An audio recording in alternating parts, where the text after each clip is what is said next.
بسم اللہ الرحمن الرحیم۔ شروع اللہ کے نام سے جو بڑا مہربان نہایت رحم والا ہے۔ اجل یا امام یا امام زمان،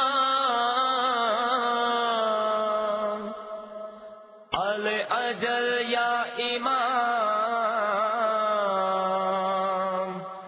یا امام زمان، مولا لبوں پہ ہے دعا دیکھے ظہور نور کا، اے میر عصر کربلا کیجے ظہور کربلا،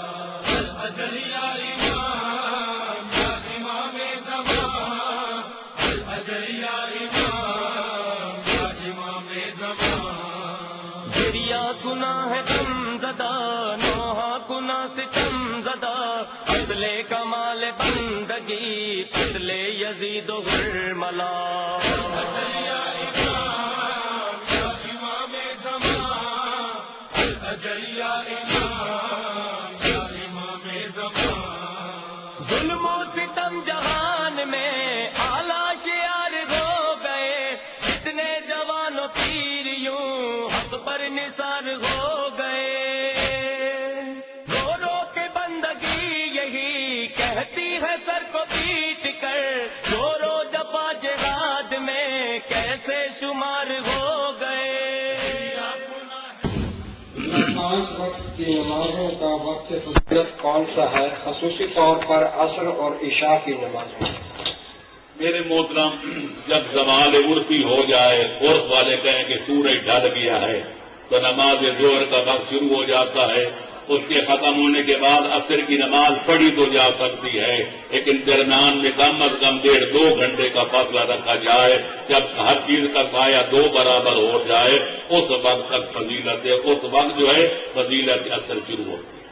اس کے بعد مغرب اور عشاء جب سورج ڈھل ختم ہو جائے، ڈوب جائے، جو روزے افطاری کا ٹائم ہے، اس وقت روزہ بھی کھولا جا سکتا ہے، مغرب کی نماز بھی پڑھی جا سکتی ہے، نماز مغرب پڑھنے، نوافل پڑھنے، اس کے بعد عشاء بھی ہو تو سکتی ہے، لیکن افضل یہ ہے کہ جب مغرب والی سرخی زائل ہو جائے اور وہ 5 گھنٹے کے اور گھنٹے کے بعد زائل ہوتی ہے، اس کے بعد عشاء کی نماز پڑھی جائے۔ سورج جب صبح صادق ہو جائے اس وقت سے لے کر سورج ابھرنے تک نماز پڑھی جا سکتی ہے، لیکن سرخی ظاہر ہونے سے پہلے افضل ہے سرخی ظاہر ہو جائے تو سورج ابھرنے تک ہو تو سکتی ہے، لیکن فضیلت نہیں ہو۔ چلو ہم عصر اور عشاء کی اذان کیوں نہیں کہتے؟ کہنی چاہیے، شیعہ میانی میں آپ کو 5 وقت وہاں اذان دی جاتی ہے، اللہ ہم سب کو توفیق دے۔ ائمہ تحریر کے دور میں بھی 5 اذانیں ہوتی تھی، پیغمبر اکرم کے دور میں بھی۔ ہمارا بھائیوں سے اختلاف ہے، جمع بین الصلاتین جائز ہے، ہم نے جائز کو واجب سمجھ لیا کہ شیعہ وہ ہوتے ہیں جو خواہ مخواہ دونوں ملا کے پڑھے، ہمارے سنی بھائی سمجھتے ہیں کبھی ہم نے ملا کے پڑھی تو شیعہ بن جائیں گے، شیعہ سمجھتے ہیں کہ کبھی علیحدہ پڑھی تو ہم سنی بن جائیں گے۔ میں نے اپنی کتابوں میں ثابت کیا ہے کہ ملا کے پڑھنا یقیناً جائز ہے، بخاری سے، مسلم سے، ترمذی سے، مشکات سے یہ ثابت ہے۔ پیغمبر نے بعض اوقات ظہر عصر ملا کے پڑھی، مغرب عشاء ملا کے پڑھی۔ لوگوں نے عبداللہ ابن عباس سے پوچھا کہ پیغمبر نے ملا کے کیوں پڑھی؟ فرمایا اس لیے پڑھی تاکہ امت کو تکلیف نہ ہو، لہذا ملا کے پڑھنا یقیناً جائز ہے، اور ہر نماز کا وقت فضیلت کے الگ الگ پڑھنا، 5 اذانیں 5 اقامتیں، یہ افضل ہے۔ مستورات کی طرف سے ایک سوال آیا ہے، ایک مستور نے پوچھا ہے کہ حالت جنابت میں بغیر غسل کے بچے کو دودھ پلانا جائز ہے؟ جائز ہے، لیکن ادب کے خلاف ہے۔ علامہ مجلسی کے بارے میں علماء نے لکھے کہ ان کی والدہ مائدہ جو تھی وہ خود عالمہ فاضلہ تھی، وہ کبھی کہتی میں نے حالت جنابت میں بچے کو دودھ نہیں پلایا تھا، ان کے پاک اور پاکیزہ دودھ کا اثر تھا کہ علامہ مجلسی بن کر ابھرے۔ تو لہذا حالت جنابت ہو یا کوئی اور حالت ہو تو بچے کو دودھ پلانا حرام بالکل نہیں ہے، لیکن ادب کے خلاف ہے۔ بہتر یہ ہے کہ پہلے غسل کر لیا جائے، اس کے بعد دودھ پلایا جائے۔ جی اگر غلطی سے دودھ بغیر غسل کے پلا دیا گیا ہو تو کیا اس کا کوئی گناہ نہیں ہے، کوئی کفارہ نہیں ہے، بہتر صرف ہے ادب میں ڈال دیا۔ مستحب یہ ہے لیکن گناہ نہیں ہے۔ یہ انٹرنیٹ سے سوال آتا ہے، معذرت کے ساتھ جنہوں نے مجھے سوالات دیے، میں پہلے انٹرنیٹ کے سوال پڑھ کر پھر چلو حضور صلی اللہ علیہ وسلم کے دادا حضرت عبد المطلب علیہ السلام خانہ کعبہ کے متولی تھے، جبکہ بت تو اس وقت بھی خانہ کعبہ میں تھے، کیا آپ بتوں کو برداشت کرتے رہے؟ میرے محترم متولی تھے وہ جب حجاج کرام آتے تھے اس دور کے مطابق ان کی روٹی پکانا ان کی ذمہ داری تھی، خانہ کعبے پر کوئی حملہ کرتا اس کو بچانا ان کی ذمہ داری تھی، تاکہ رہ گئے یہ لوگ لا اکراہ فی الدین۔ پیغمبر اکرم ابھی اعلان نبوت کیا نہیں بلکہ پیدا بھی نہیں ہوئے تھے، تو اس وقت جو تھا ان کی جو نہ شریعت نافذ ہوئی تھی کہ نہ پیغمبر اکرم کا بھی دین جو آیا تھا، لہذا وہ متولی تھے۔ بھائی ماننا اب لوگ اپنے کردار کرتے تھے، اس کے ذمہ دار خود تھے۔ جناب اپنی نگرانی میں بتوں کو تھوڑی پوجا پاٹ کراتے تھے کہ لوگوں کے اگر جناب نے خود کبھی بتوں کی پوجا کی ہے تو دنیا کو چیلنج کیا جاتا ہے کہ ایک مثال دیں کہ پیغمبر کے ابو جد میں سے کسی نے کبھی بت کی پوجا کی، لوگ کریں تو پیغمبر اکرم نے فتح مکہ سے پہلے نہ بت توڑے تھے کہ نہ علی ولی نے توڑے تھے، جب اقتدار ملا فتح مکہ ہوئی تب پیغمبر نے بت توڑے، تو جناب ابو طالب کو یا جناب عبد المطلب کو یہ اقتدار کب حاصل؟ پرائز بانڈ پر جو انعام نکلتا ہے کیا وہ جائز ہے؟ اور اس میں یہ انعامی بانڈ جو نکلتے ہیں یہ شریعت میں جائز ہیں۔ وہ جو ہے ریفل ٹکٹ 10 روپے کا ٹکٹ لیا کہ کبھی موٹر سائیکل نکل آیا کہ کب 10 روپے ڈوب گئے، اس لیے ہار یا جیت ہوتی ہے، یا ڈوب گئے یا تر گئے، وہ ہے جوا، وہ حرام ہے۔ لیکن آپ کے جو بانڈ آپ نے خریدے ہیں وہ 100 کے ہیں یا لاکھ کے ہیں یا کب کے ہیں، وہ آپ کے نکلے یا انعام نہ نکلے، آپ کا اصل پیسہ محفوظ ہوتے، جب چاہیں آپ پر جا کر بینک سے پیسہ نکلوا سکتے ہیں، اس میں گھاٹے کا کوئی سوال نہیں، نفع کی امید ہے، لہذا اس کا لینا جائز ہے۔ اس میں خمس ہوگا کتنا؟ ظاہر ہے کہ وہ سال کی ایک آمدن سمجھی جائے گی، جو خمس کی تاریخ رکھی ہوئی ہے اس تاریخ تک اگر کوئی پیسے بچ جائیں گے تو خمس ہوگا، اور اگر سارے خرچ ہو گئے تو ختم۔ یہ آمدن میں سے ایک آمدن ہے جو جائز ہے۔ قسطوں پر اشیاء صرف کا لین دین کیسا ہے جبکہ 30% نفع لیا جاتا ہے؟ جی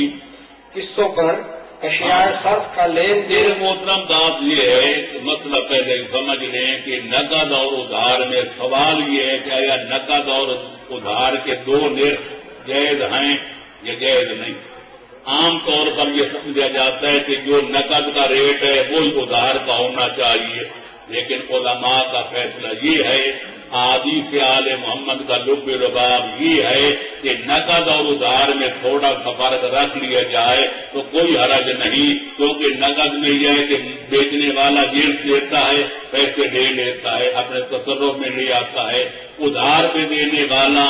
اب وہ جنس تو دے دیتا ہے لیکن اس کے پاس تو آنا بھی نہیں پہنچا، تو شریعت اس کی تلافی کی تھوڑا سا مہنگا بیچ دے تاکہ تیرے ادھار کی تلافی ہو جائے، لیکن یہ جو 100 کی جگہ 200 تھے، 200 کی جگہ 400، اس کو سود نہیں کہتے، استحصال کہتے ہیں کہ مومن کی کھال اتارنا، مسلمان کی ضرورت سے ناجائز فائدہ اٹھانا، سود بھی حرام ہے، استحصال بھی حرام ہے، تھوڑا سا فرق ہو تو کوئی حرج نہیں ہے۔ جی اسٹاک کرنا مثلا گندم، چنا، اشیاء خوردنوش، جبکہ مارکیٹ میں یہ اشیاء مل رہی ہوں تو کیا یہ جائز ہے؟ کوئی حرج نہیں ہے۔ وہ جو ذخیرہ اندوزی شریعت میں حرام ہے، کئی سالی کا دور ہو، لوگ بھوکے مر رہے ہوں تو یہ کہیں اور بھی ذرا جنس مہنگی ہو جائے، 2-4 بندے اور بھی مر لیں تب میں مارکیٹ میں لاؤں گا، یہ فعل حرام ہے۔ لیکن تجارت کا اصول ہے، چیز جو ہے آپ سردیوں میں خریدتے ہیں، گرمیوں میں ذرا اس کا نرخ اچھا ہوتا ہے، یا گرمیوں میں خرید کر رکھ لیتے ہیں کہ سردیوں میں اس کا ریٹ اچھا ہوتا ہے۔ یہ تجارت کا کاروبار ہے، کوئی بھی کاروبار کرتا ہے گھاٹے کے لیے نہیں کرتا، نفع کے لیے کرتا ہے، تو لہذا اگر گرمیوں میں آپ چیز خرید لیں کہ سردیوں میں بیچیں، سردیوں میں خریدیں تو گرمیوں میں بیچیں 4 پیسے زیادہ کمانے کے لیے، تو شرعاً کوئی اشکال نہیں ہے۔ وہ ذخیرہ دوزی اس وقت حرام ہے خورد و نوش کی چیزوں کی، تو میں نے عرض کیا کہ جب لوگ بھوکے مر رہے ہوں، کئی سالی کا دور ہو، یہ بندہ حریف حرص میں مبتلا ہو کر کے اور مہنگے ہو جائے، اور 2-4 مر جائے تو میری مارکیٹ میں چیز کی اور ویلیو بڑھ جائے گی، وہ انسانی ہمدردی کے خلاف ہے، اس لیے حرام ہے۔ بینک میں پیسے رکھنا اور نفع لینا کیسا ہے؟ یقیناً جائز ہے۔ جی پی فنڈ جو بینک سے آپ قرضہ لیتے ہیں اور ٹھونک بجا کر وہ بینک آپ سے سود لیتا ہے، وہ ہے ناجائز۔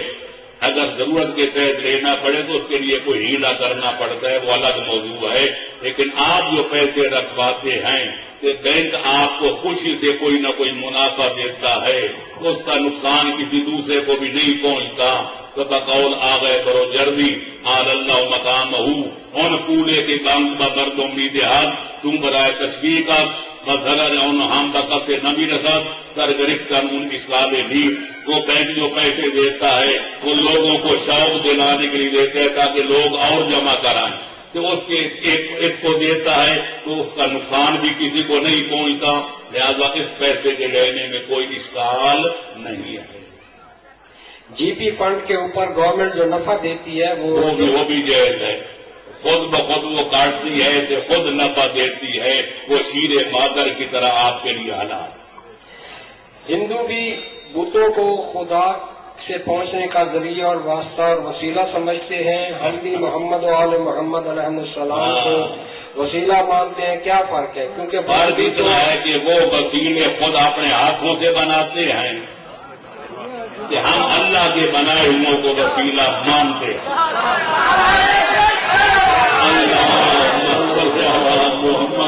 محمد اللہ نے وسیلہ بنانے کو حکم نہیں دیا، بنانے والا اللہ ہے، فرماتے وسیلے کو پہچانو پھر مانو پھر پیش کرو، سب کا ہوں وسیلہ۔ لہذا کافر جو ہیں وہ مجھے معلوم ہے،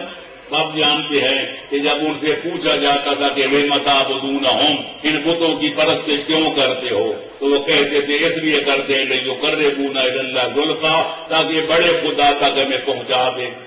تو لہذا ہم پہلی بات تو یہ ہے کہ ہم اپنے آپ ائمہ کی پرستش نہیں کرتے، ہم صرف عبادت اللہ کی کرتے ہیں، ایاک نعبد و ایاک نستعین۔ کہ خدا نے بھی فرمایا وسیلہ ڈھونڈ کے لاؤ، ڈھونڈی وہ چیز جاتی ہے جو موجود ہو پر معلوم نہ ہو، کہ بنائی وہ چیز جاتی ہے جو پہلے موجود نہ ہو۔ وہ وسیلے اپنے ہاتھوں سے بناتے تھے اور پھر ان کو اے بھگوان ہمارا ہم اللہ سے یہ کرا دو، یہ ہمارے پوتو ہمارا یہ کام اللہ سے کرا دو۔ ہم اللہ کے بنائے ہوئوں کو وسیلہ مانتے ہیں، اپنے ہاتھوں سے بناتے تھے، وہ جائز ناجائز ہے کہ یہ بھی الحمدللہ جائز ہے۔ ہندو پوجا پاٹ کرتے ہیں، چیزوں کو چومتے ہیں، ہم بھی مزارات کو چومتے ہیں، علم چومتا ہوں آپ بچوں کو بھی چومتے ہیں، وہ بھی چومتے ہیں، آپ بھی چومتے ہیں، تو بچوں کو چومنا یہ تو کوئی جرم نہیں ہے، وہ چومتے ہیں معبود سمجھ کر، ہم ان کو چومتے ہیں ان کی طرف باتوں کی طرف نسبت کی وجہ سے ان کا احترام کرنے کے لیے۔ انما الاعمال بالنیات، نیت کا تعلق جو ہے عمل کا تعلق نیت کے ساتھ ہوتا ہے۔ اگر ان کو خدا سمجھ کے چومیں گے تو آپ بھی مشرک بن جائیں گے، لیکن ہم ان کو نہ خدا سمجھتے ہیں